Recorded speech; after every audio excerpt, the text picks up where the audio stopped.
Hey everyone, Katie and Sergeant Steele here, and today we're going to be talking about the Stormlord. So if you don't know what the Stormlord is, this is one of the Titanic models that you can build from the Baneblade kits. It's one of many variants on the Baneblade that can be built, but this one is special because it is the highest capacity troop transport available for the Astra Militarum. And it's also just really cool. So let's dive into it and talk about it. And we'll start out, as always, with the unit profile.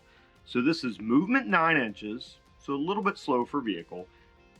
Toughness 13. You heard me right. Las cannons wound this thing on a 5+. It is safe to up 24 wounds, leadership 7, OC 8.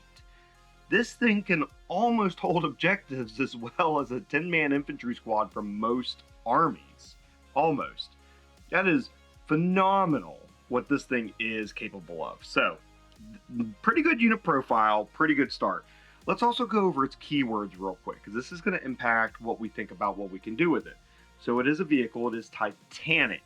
That's important because that means you can't do the Overwatch stratagem in the current edition of 10th edition, the current rule set.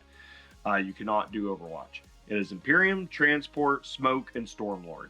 So notice it doesn't have the squadron keyword, and that is really critical for the Astra Militarum, right? That means this cannot receive orders from a tank commander, so keep that in mind.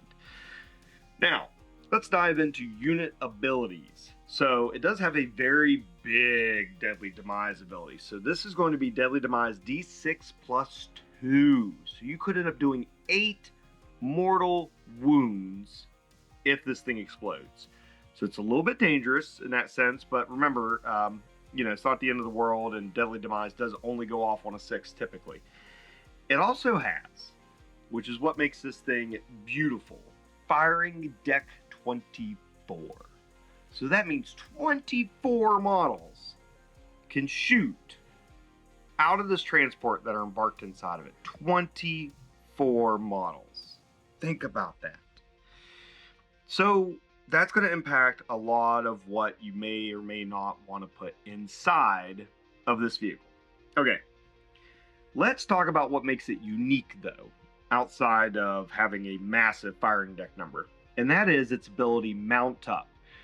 Now, at first glance, I'll warn you that when you look at this ability, you may go, well, I don't really see where that's going to be relevant. I had the same thought.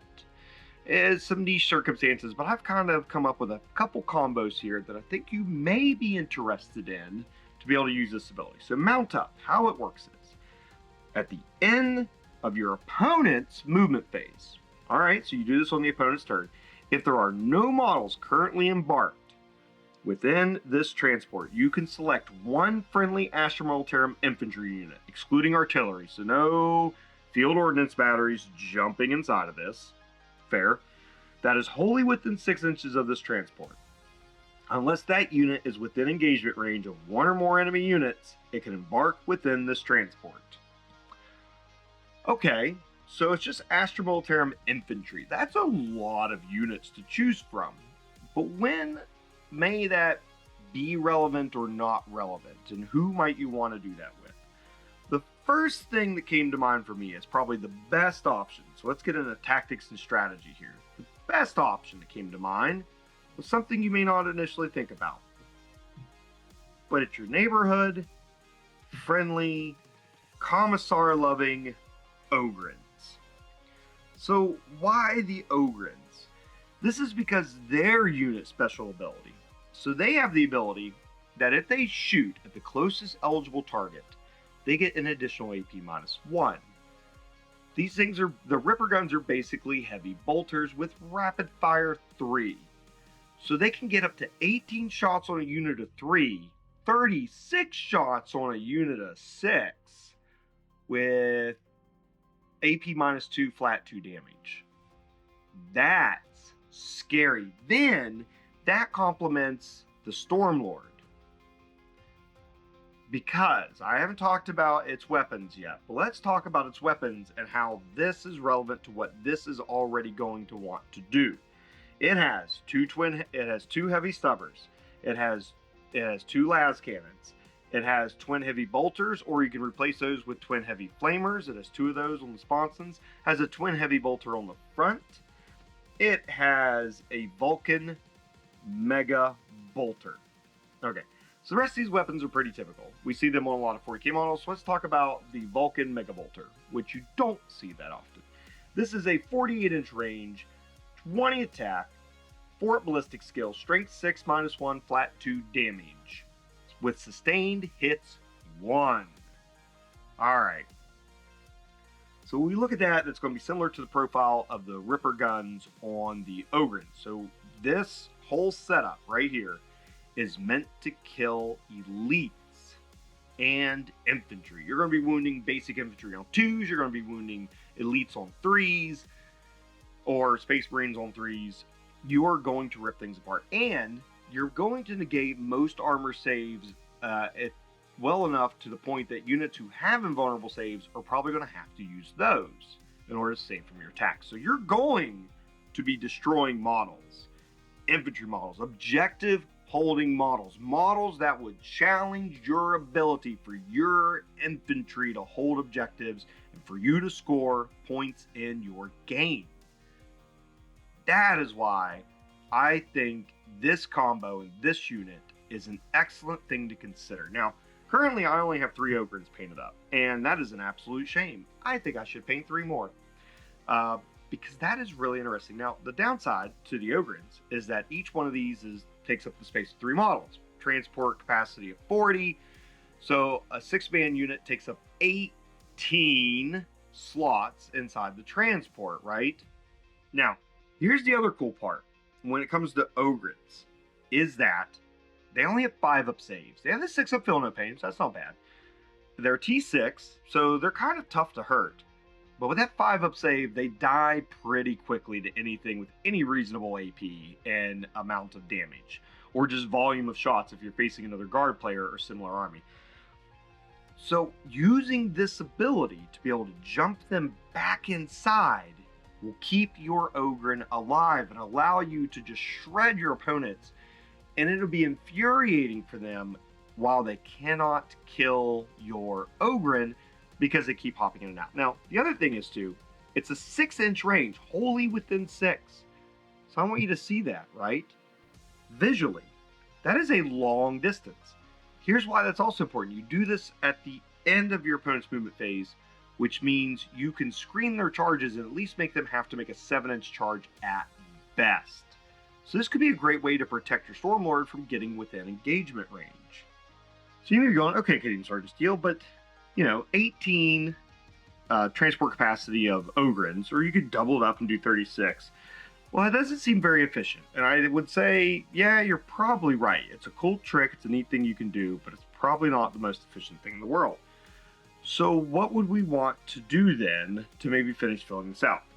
Now, other things you could transport inside your Stormlord commonly are like heavy weapons teams.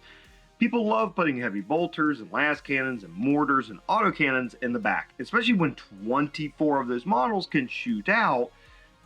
That's a lot of heavy weapons firing out of this thing, and that can be very deadly. But you don't really want your heavy weapons to jump out and then jump back in.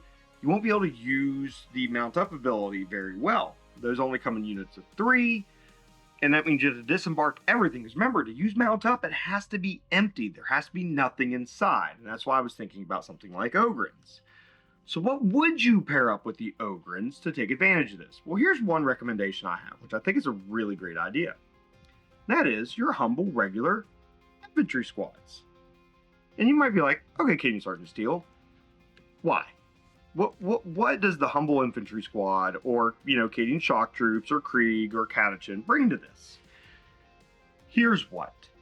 You have to think about how disembarking from a transport works. So, when you disembark, you get out 3 inches, then you can do your normal moves. That's up to 6 inches. Now let's look at this real quick. Let's move this troop unit aside. Let's look at the profile of this. When we look at, gosh, I can barely get it on camera. When we look at this, and you think about it, you can disembark 3 and then go 9. That is off camera. Now, that is every direction around this. So that means you have 9 inches to the left, 9 inches to the right, 9 inches back, and 9 inches forward. You can disembark and move your troops. That's huge. If you drove this thing to the middle of the table, you could likely disembark your infantry and capture 2 different objectives with them because of the distance you could cover, right? This thing is nearly 6 inches wide. So that makes your effective range of where you could get units 24 inches wide. That's just side to side. Front to back, these things are like 10 or 12 inches. So now you're talking about 28 to 30 inches front to back. Think about it. You're running a table that's only 44 inches wide, and you could have an effective capture range of 30 inches if this thing is facing the right direction and you got infantry inside of it. That's really flexible. I mean, it's phenomenal. So you take a triple or you take a 6-man unit of Ogren, right? You take 2 infantry squads. Then you could still even put Acadian Castellan with them, right? Or maybe commissars or primary psychers, because you still got a few slots left in there. So then you have characters supporting them too, giving them some buffs. They jump out and they run and grab objectives. Your Ogrens jump out, help slaughter troops and elites, and then jump back in for safety. This is a very effective way to gain board control and manipulate what your opponents can do. This is the way to keep your infantry alive, because most things that kill infantry are other infantry or elites. There are tanks and artillery that do it, but most of the time it's going to be other elites and infantry. And then the Stormlord and the Ogrens are really good at killing them, along with the infantry you have inside of your transport. So overall, this is a really effective unit to use to gain board control. The downsides. All right, so let's talk about the negatives of the Stormlord. One thing is that the only thing that can issue orders to the Stormlord currently is Lord Solar Leontis. So here's our favorite Lord Solar running around on his pretty pony, and he's the only one that can because the Stormlord does not have the squadron keyword. Okay, so you can't buff its shooting or give it extra movement or anything without Lord Solar. But when you do, because of the number of weapons on the Stormlord, that is really effective. Those 20 shots from the Vulcan Mega Bolter hitting on 3s and say rerolling 1s because you have a Scout Sentinel too. Woof! That is some deadly stuff, and definitely something I might recommend you considering. But you don't have to. It's a huge point sink, and it's almost, Lord Solar is about half or a third to a fourth of the points of the Stormlord, so that's a lot more points to sink in to buffing this unit. But the other thing that's kind of a downside to this is if you are playing competitively. Okay, if you're using this in tournament play, it is hard to maneuver this Titanic unit across the battlefield. It is just so big. Not to say you can't, it's just hard. And so look at those maps. GW has a great packet available on the Warhammer community website you can download for recommended terrain setups. And a couple of them basically just don't let this thing drive out of your own deployment zone or your side of the table. Some of them do, though, and you can maneuver this thing in and about. Some of them will allow you to drive it to the middle of the table, and this is where I think it would be most effective, especially if you can keep it out of a charge, right? Because you don't want it to have -1 to hit, so you do want to screen it. Ogrens are a great way to do that. Killing the infantry and elites is also just a great way to do that, which this thing does well. So, terrain is going to be an issue. If you're not playing with the competitive packet, which, by the way, I recommend. I'm going to talk about that again in a later video. And I think competitive play is fine, it's fun, but I think players who are getting content online maybe get that too much. And you need to think about playing narratively and casually and the cool things you can do. So I have a table set up right next to me right now that I've been playing on for my competitive league. It is not set up to those terrain standards. and you could drive a Stormlord around on it. It's an urban setup, right? It's just an urban table, and I could drive this thing around all over the battlefield and have fun. There's a few pinch points. I can't get it into certain places. It should be that way. You should be able to combine a few areas of vehicle movement and mounted movement and so forth. So, but that's going to be the downside of this unit, is simply movement. I would also recommend to keep it alive, maybe taking a tech priest so you can give it an invuln save. Because remember, it doesn't have one. It has a 2-up armor save, and it is hard to wound this unit. There are things out there that can take it down pretty swiftly. So that's just something to also kind of think about, the downside of this unit. It's only got 24 wounds. You just get enough AP and you get enough damage, and this thing can go down. It's pretty hard. It's going to stick around, though. It's super resilient. But just, if you're going to make this kind of investment and have this kind of strategy that I'm talking about here, you want to keep the Stormlord alive at all costs, because it's going to be a linchpin of everything working effectively for your army during that game. So just something to consider, something to keep in mind about the pros and cons of this unit. I think with firing deck 24, it's also super effective that, like, what I would do is turn 1, drive it up, park it, shoot out of it, and then turn 2, start my disembarking, if it makes sense. Now, it depends on how you're building your list, depends on your overall strategies. Right here is going to be, just talking about a couple infantry squads, some Ogryns, things like that. You're going to end up a little shy of, 800 to 1,000 points, depending on what you do. So this is a major point sink at this point. But it's going to be a lot of fun, right? I think it's going to be a blast to play and a blast to use.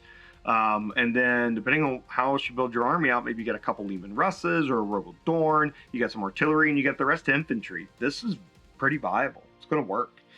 So definitely something to kind of think about. It could also be the centerpiece of your mechanized list. If you're taking Chimeras or Crassus Armored Transports, and you got a Stormlord as the centerpiece, I think it's a great option to play with and to build lists around. It's a lot of fun. I do recommend, if you're interested in getting into the Titanic models and the Baneblade chassis that are available, the Stormlord is one of the most iconic and one of my favorites. I've been playing since 7th edition, and I've loved the Stormlord in every edition so far. It's just been so much fun. So definitely consider it. Definitely something to check out. All right, that's all I have for you today. I know I didn't cover everything, but I just wanted to share a few tips, a few strategies and tricks with you on this unit and how awesome this unit really is. If you want these clear movement trays that I have down here, you can get those from Squad Marks, and there's a link to give you 10% off down in the video description below, along with links to other affiliates or companies that I just like and want to promote, because I care about this hobby, and they make my hobby easier, and I want to share that with you too. So check those out there. If you have any comments, anything you want to say about this review, please leave it down in the comments below. If I got anything wrong, please do that. I always appreciate when you all correct me. It's a big, complicated game. I can't always get everything right, and it's important that we get the right information, especially the new players, to help them out. Or even the long-time players like myself, so we can also make sure that we're playing the game right and being fair to our opponents. So please leave in your comments or suggestions down in the video description below. I hope you enjoyed the video, so please like and subscribe if you have, and check out more of my unit reviews and list reviews and other content here on the channel. You want to know how to paint the infantry and the vehicles the way I do? I have painting tutorials for those to kind of help out with that. I am going to be making more painting tutorials as time goes on, including Trader Guard. I haven't made that yet, so hopefully I'll have that in the near future. So, as always, have fun wargaming, and remember, Cadia stands.